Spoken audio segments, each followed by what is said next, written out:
and we will get back to you whenever we can do that for you. So we won't be trying to get those questions and answer them here tonight. Really, what we're going to start with is our operations team. So our two operations chiefs for our incident management team.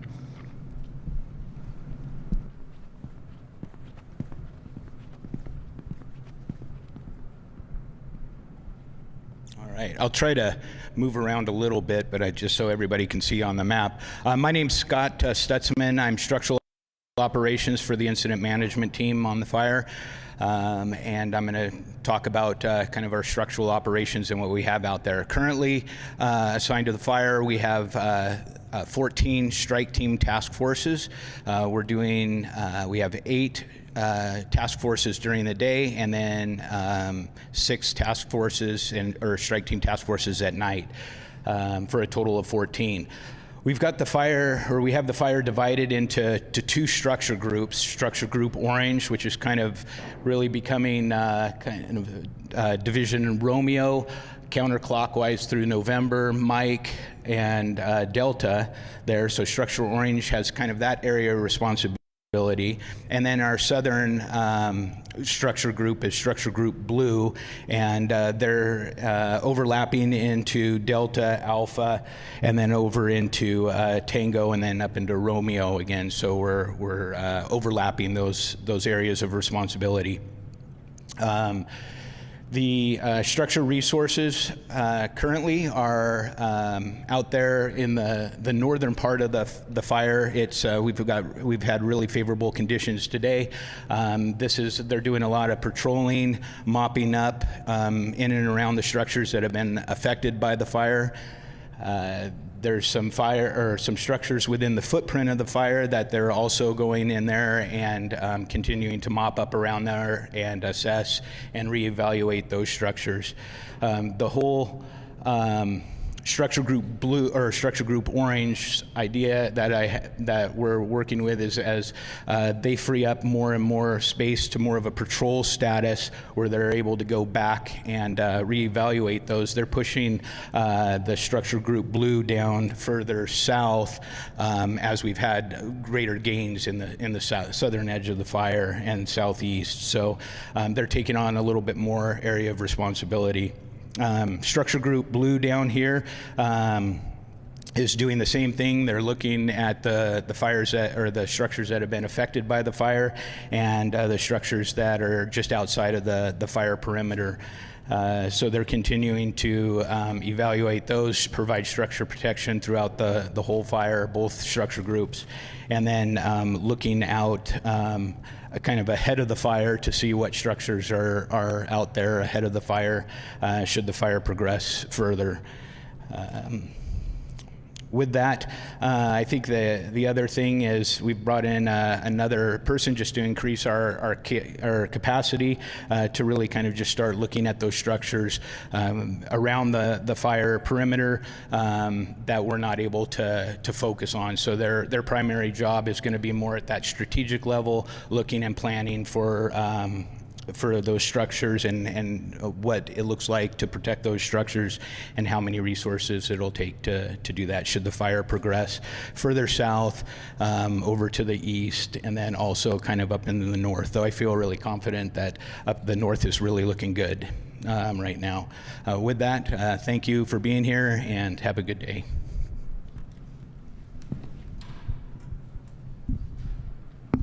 Good afternoon, thanks for coming. My name is Dean Lang. I'm part of the operations team on this fire.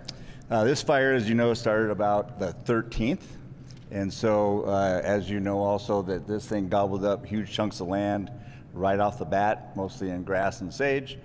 And so, a couple of days later, we got going with a high desert team was on it first, then ODF, and then the state fire marshals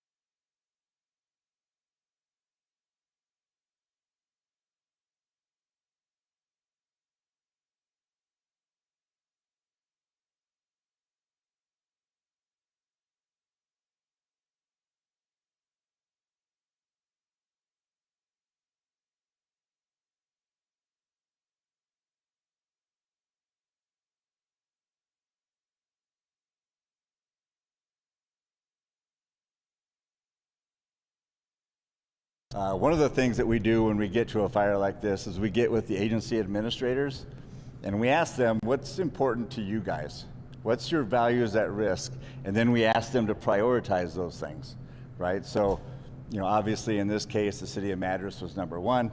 So then we can go ahead and start basing all of our actions based on the priorities that the agency administrators set, right? And again, the agency administrators that you have locally were ready to go. They had their list, they had their priorities, and so we were off and running from day one. So that's how we handle as far as where we go on these fires as far as what's important to the locals. Okay, so I'm going to go around the horn a little bit. Up here in Division Delta and Mike and November, all that stuff on the top is looking really, really good, right? The lots of the line is put in. If you see these big lines, that means it's either a dozer line or it's cold. And so all that area is looking really, really good. As this thing spread to the southeast, as you know, we've had red flag days 2 days in a row with that big wind push, especially yesterday. We got the growth down here. So we got some areas of concern over here by Trout Creek. That thing spotted a couple of times yesterday. Yesterday was very active. When I say spotted, I'm talking 40, 50 acres at a pop.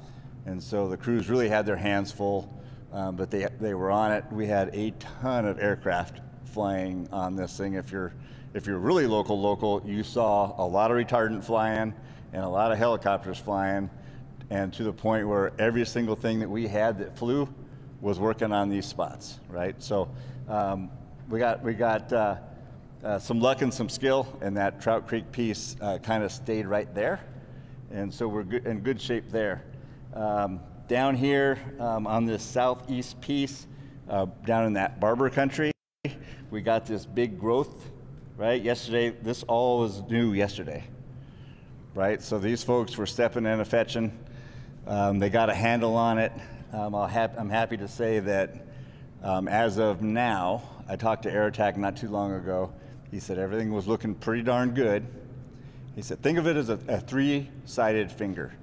And so the east and the west were looking real good. This thing's almost completely lined, and by the end of shift tonight, will be lined with dozer line, hand line, a lot of retardant. And then we also have some of our specialized crews, our Type 2 IA crews, and our hotshot crews, and dozers and skidgens and all kinds of stuff, putting this stuff to bed.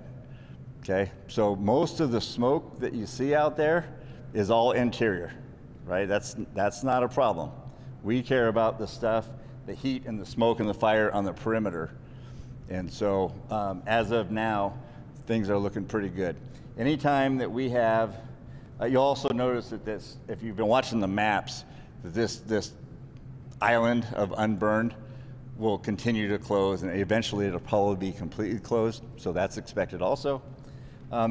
Like always, when we are working on a plan A, we're also formulating plan B and C, and we call those contingency lines. We've got those on the maps.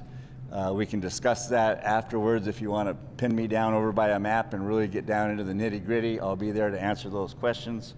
But as we speak right now, we're looking pretty good. If we can get through today is the last part of that red flag day, we're supposed to get a little bit of a coolness and some westerlies, and that's going to help us too.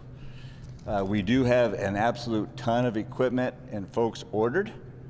But as you know, there is a lot of fire on the landscape across the west, and so getting stuff can be kind of rough sledding sometimes, but we're working on it. With that, I'm going to hand this over to Brian, who's the Jefferson County Sheriff.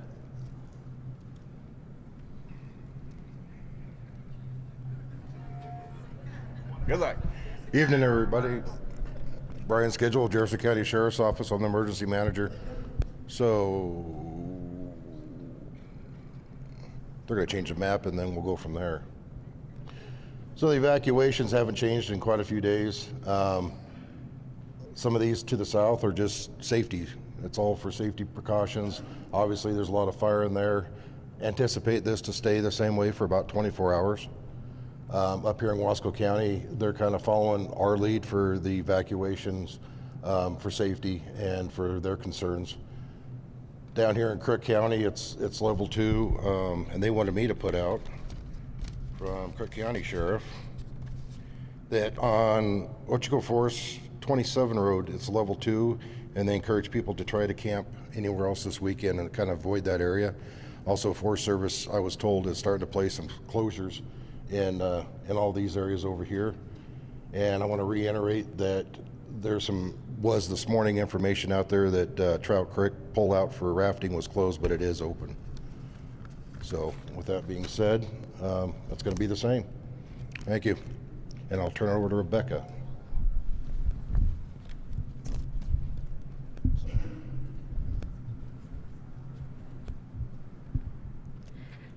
Hello, everyone. I'm Rebecca Musley, the incident meteorologist assigned to the fire.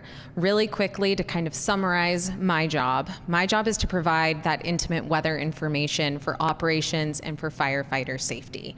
So for the last couple of days, we've been tracking that red flag warning that has been in effect for dry and windy conditions, and we have seen that manifest. So yesterday, we were getting those gusts to 20 miles an hour with our relative humidity below 15%, and then right when I left the incident command post today, we were seeing gusts upwards of 25 miles an hour.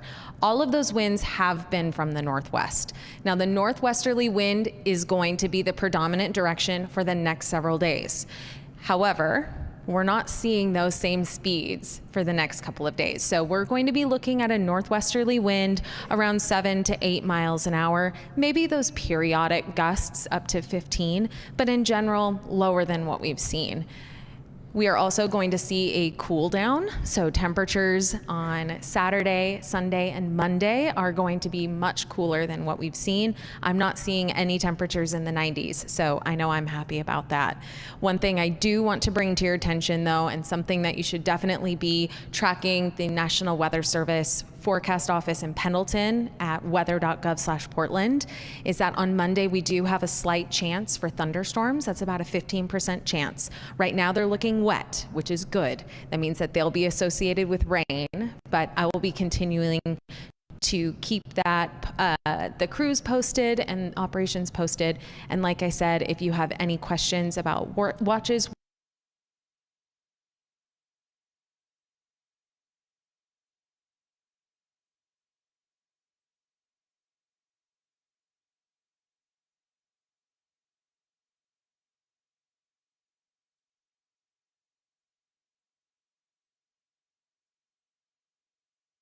Good evening, folks. My name is Mike Decker, and I'm with the Bureau of Land Management here representing Kaufmas Fire Service as well. I just want to talk a little bit about the weather and what we've had over the past month or so. It's been extreme. We've had lightning busts, and we've been chasing fire after fire across the region in a very fire-wise community, right? We all know about fire because we face it every year, and you all are a part of that because you pay attention to it, and you try to prep yourselves for that. The firefighters already are seeing a little bit of weariness because they've been running from fire to fire, and I got to be honest with you, when we hit this one, we hit it pretty hard because of that, right? We brought a lot of resources to bear. Air resources, our partners came to bear, the RFPAs, our county partners, Jeffco, our Forest Service partners, and they were able to do that because we create agreements with them on the off season. We have a lot of conversations, we build a lot of relationships with those folks, and so that we're prepared in this type of an area to handle what we received that evening. That said, we didn't quite cut the mustard that first day. We do a really good job of catching those initial fires, usually within the first 24 hours. We call that initial attack. But this time it was just a little too much and was moving a little too much for the forces that we could put to it. The air, the winds that we had that night made it dangerous. to be honest with you. It was dangerous to fly. It was dangerous to put firefighters on the ground, but we were doing our best, but it was a lot. We had 2 Type 3 incident commanders on the scene over the first couple of days who had already spent many days fighting fire in the local area. So they had done a ton. But at some point, we had to bring in something to handle this. We brought in a critical incident management team to help us handle that, Team 10, and we're really glad that they're here, and they've been doing a good job. We've got boots on the ground now in areas and more capabilities because they're here. That said, a lot of what is here, including OSFM, out there supporting the homeowners, out there supporting the RFPAs, out in areas that not are always traditional places that they work, but they've been doing it a lot over the last few years, and without them, I don't think that we could do a bunch of the work that we've gotten done. Not to mention ODF, we come together with them on a regular basis as well. They're a big part of our response in this Central Oregon area, and we couldn't do it without them. That said, we're bringing in an air resource management specialist as well soon to monitor the air. We've got it on order. The smoke's been bad over the last couple of days. We know that. It's been moving around a little bit, and then some mornings it's really sitting on us. That there's things that you should pay attention to when that air is that bad. And I know in a Firewise community, you all know that as much as anybody. But getting us a little more information a little more often is important to us, and we're going to try to get you that information coming soon. That said, I'm going to pass this off to my partners. Forest Service, next.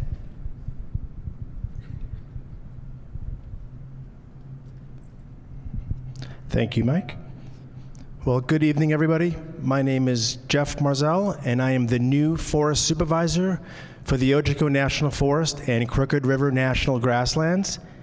I've been on the job for just under 7 weeks, and it's been really interesting. And I've come back to Central Oregon. I started my Forest Service career in the Ojico National Forest, so I've been gone for 10 years, and it's great to be back in Central Oregon in July.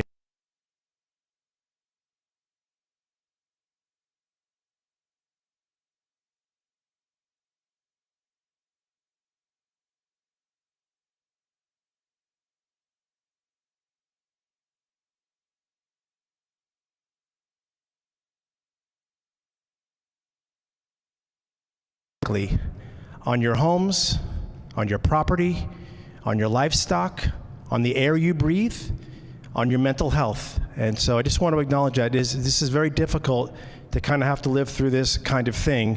Now, unfortunately, I've been in your shoes before. I was a district ranger in Happy Camp, California. Anyone been to Happy Camp? It's a unique place. It was a good personal and professional growth experience for me, but I was evacuated, I can't tell you how many times, and we breathed smoke even when my wife was pregnant. So my point is, I sympathize, I empathize, I've been there, and also know that we have a lot of employees who are also being impacted by this fire. And as you've heard, this is tough country to fight fire in. These are tough conditions to fight fire in.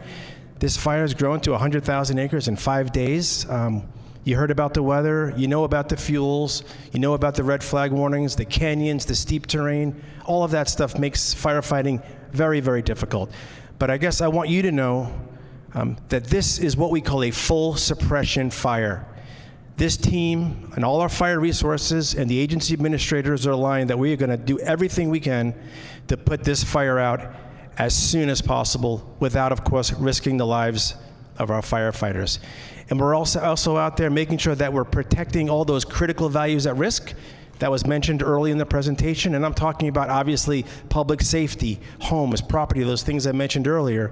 But critical infrastructure, we got gas lines out there, power lines. We've got livestock. We've got sensitive ecological, cultural, and social political resources as well that we need to keep an eye on. And the team is doing everything they can to make sure that we're mitigating those unwanted effects.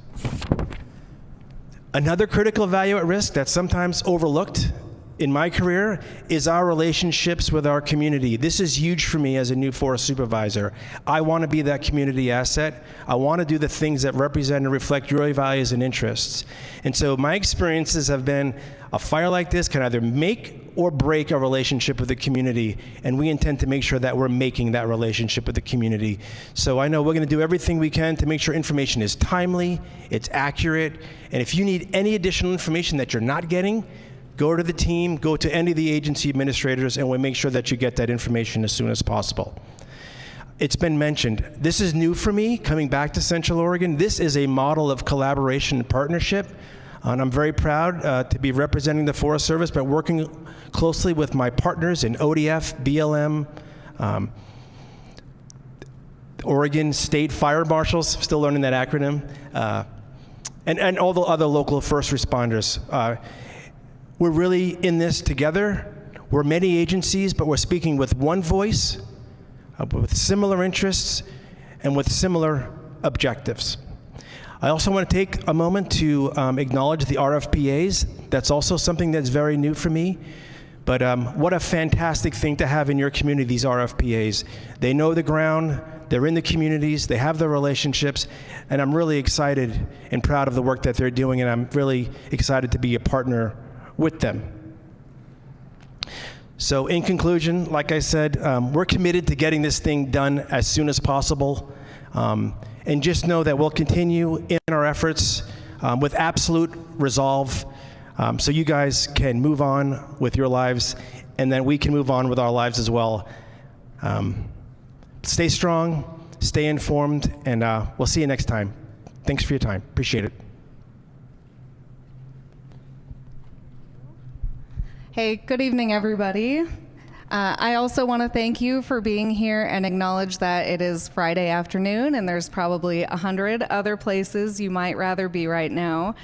So I really appreciate you taking the time to come here, hear from folks, hopefully ask some questions afterwards when we're around the space, and get whatever information you're hoping to get. So I'm Mariah Rollins. I'm with the Oregon Department of State Fire Marshal, and I wanted to take this opportunity to tell you a little bit about what our agency does and maybe answer some questions about why Seaside Fire Rig might be in your driveway or Portland Fire.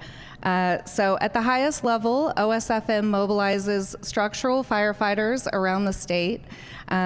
So we call that the Oregon Fire Mutual Aid System. So from Seaside to Enterprise to Christmas Valley, we work with structural fire agencies. In this case, we're working really closely with Jefferson County Fire District 1 and your own fire chief, Jeff Blake. So super proud of that relationship. That's really who we serve. We serve you, we serve Oregon, and we serve the Oregon Fire Service. You heard earlier there are 14 task forces here, and just for some perspective, that's 200 structural firefighters from 77 different fire agencies around the state here in your community. That is the largest fire department in the state of Oregon right now, so I hope that gives you just a little bit of relief to know that there's that many people here looking after your homes, your properties, your barns, your livelihoods. I just want you also to know and to hear we see you. I know it's a scary situation. There's been a lot going on, especially like Monday night, Tuesday night when there was a lot of activity.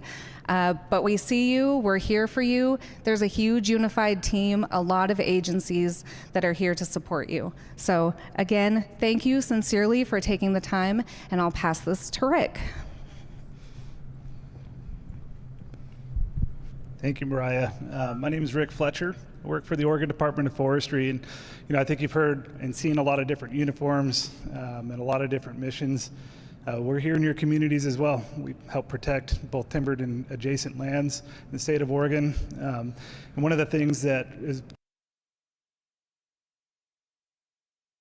there's a lot of different agencies involved, and it seems like a lot of coordination, whether it's at our local levels with our rural fire districts, working with our rangeland fire protection associations, working with the Central Oregon Fire Management Service.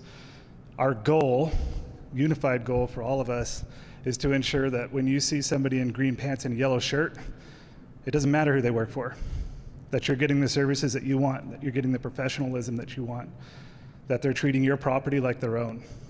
and trying to do everything they can to make sure that that's preserved and taken care of. The reality is many of us do live in your communities. When this fire started, many of us were sitting in Prineville working with the Highland Fire, and many of our employees were in active evacuation during the Highland Fire who lived up in Juniper Canyon. Those same people responded out to this incident day one. They were in evacuation, they were worried about their families, just as you are. So that dedication here locally is critical. It does take a lot of coordination, a lot of relationships to build locally, but when we start to get into these larger situations and we bring in extra horsepower with complex incident management teams, that takes coordination at a national level. So we do have resources that are coming in from all over the country. We have resources coming in from Illinois, North Carolina, and Florida to come and help us with this. And that's because we're starting to lose that capacity locally and still maintain the ability to attack any new starts. So know that that coordination takes a lot of effort, and it's something that a lot of folks don't see behind the scenes, but it is entirely intended to serve you in the communities, to protect your homes, to protect your livelihoods. One of the communities that was heavily impacted in this was Ashwood, and I'd like to invite Mark up here to speak on behalf of the Rangeland Fire Protection Associations, as they coordinated really heavily with the State Fire Marshal's Office to save that community.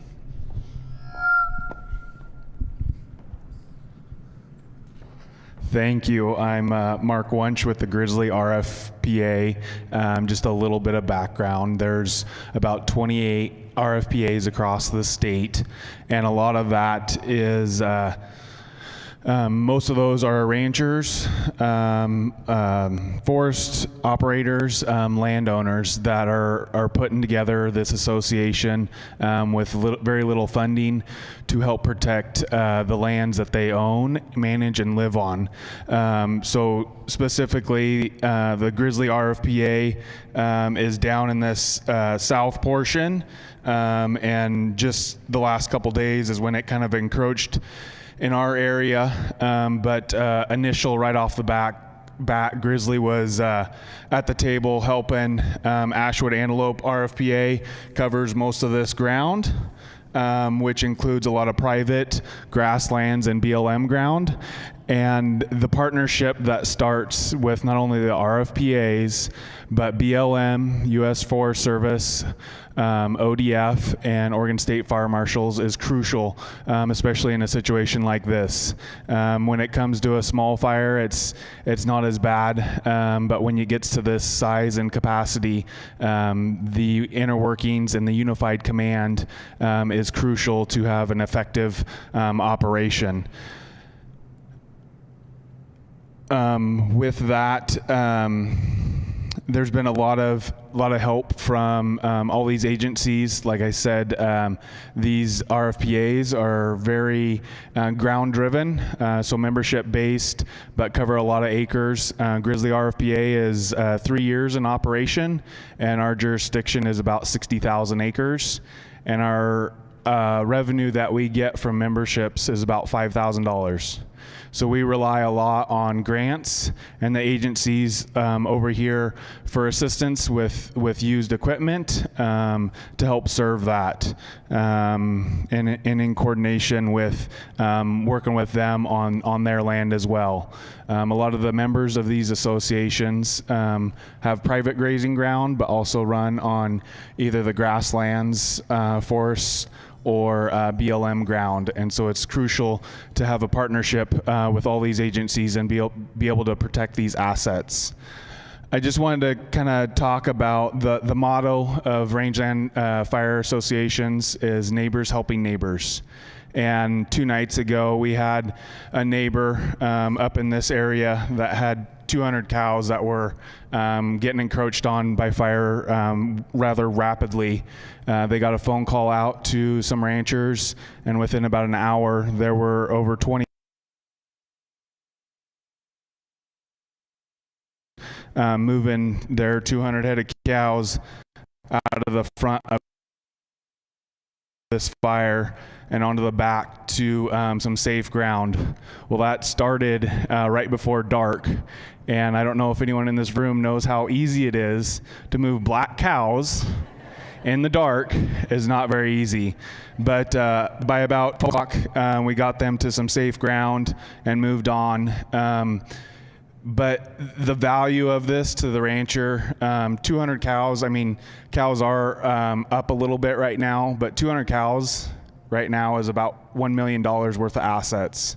So when you think about a home, our homes are important to us, but our cows are important to us, not only economic-wise, but emotion. And we work 365 days a year, and to lose animals is devastating. And so I just wanted to kind of tell that story because it goes back to the motto of neighbors helping neighbors regardless of the situation, dropping everything you have on your own plate to make sure your neighbor's safe. And that extends out to all our agencies, whether it's ODF, Oregon State Fire Marshal, U.S. Forest Service, or BLM. We couldn't be here. We couldn't do what do without the great partnership and collaboration. And so I just, from the bottom of my heart, I want to say thank you to all you guys and your teams for getting us and helping us and working together. So thank you.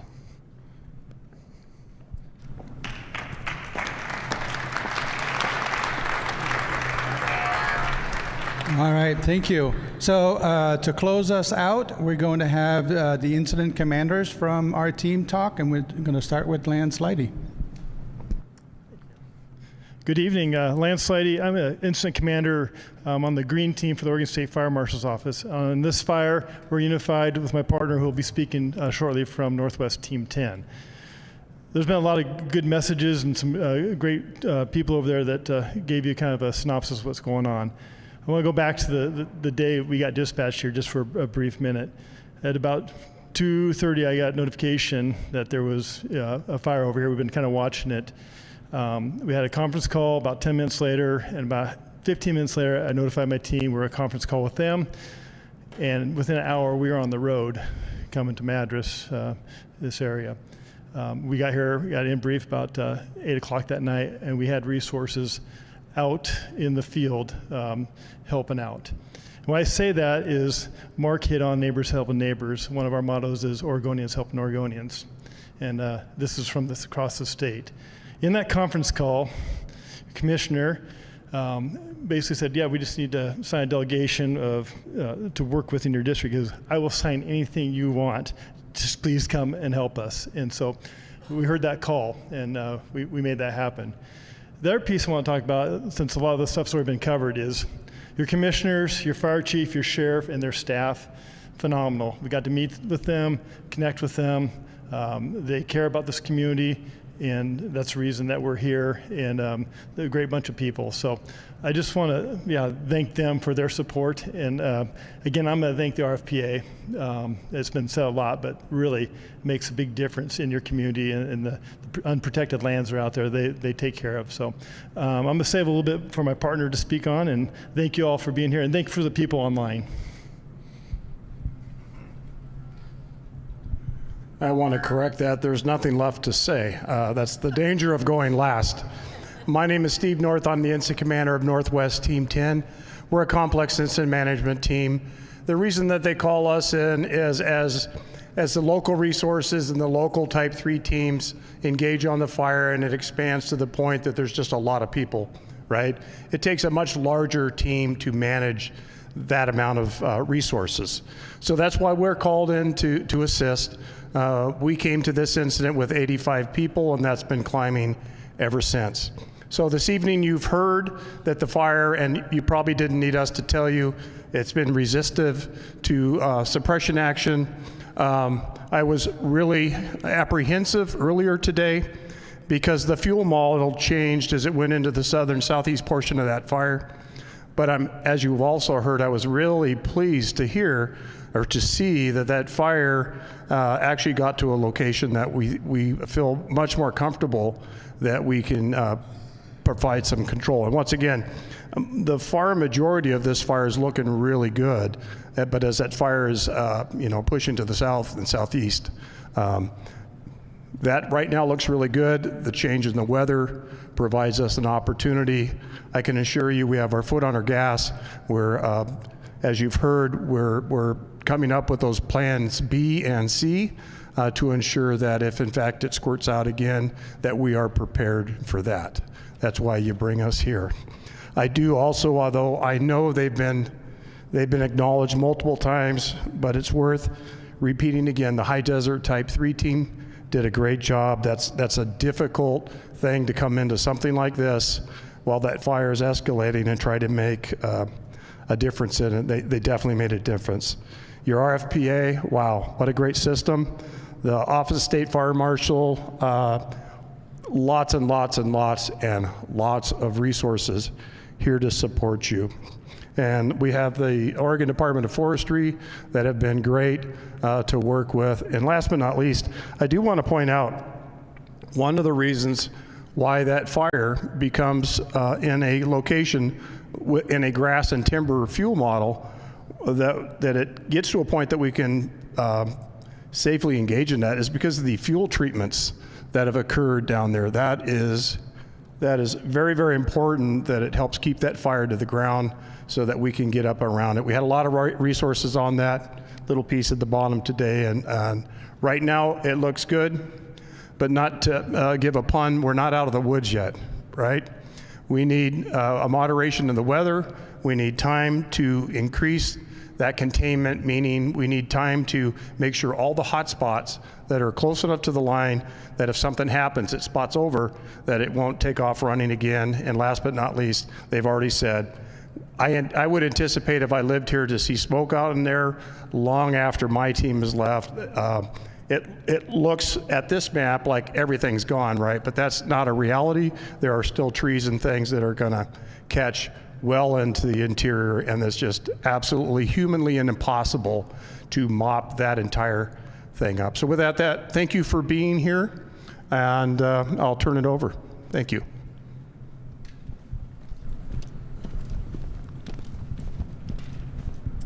All right, well, that concludes our meeting tonight. I really hope it was informative for you and you got your answers already out of the presentations.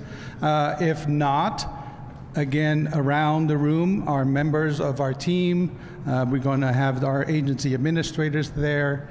We're also going to have Red Cross that's represented, which, by the way, the shelter for the Red Cross is actually located here. And we also have some representative from the Deer Ridge Correctional Facility, because we know there's some questions. Your local fire chief is here if you want to know some local stuff. So thank you on behalf of the two incident management team online.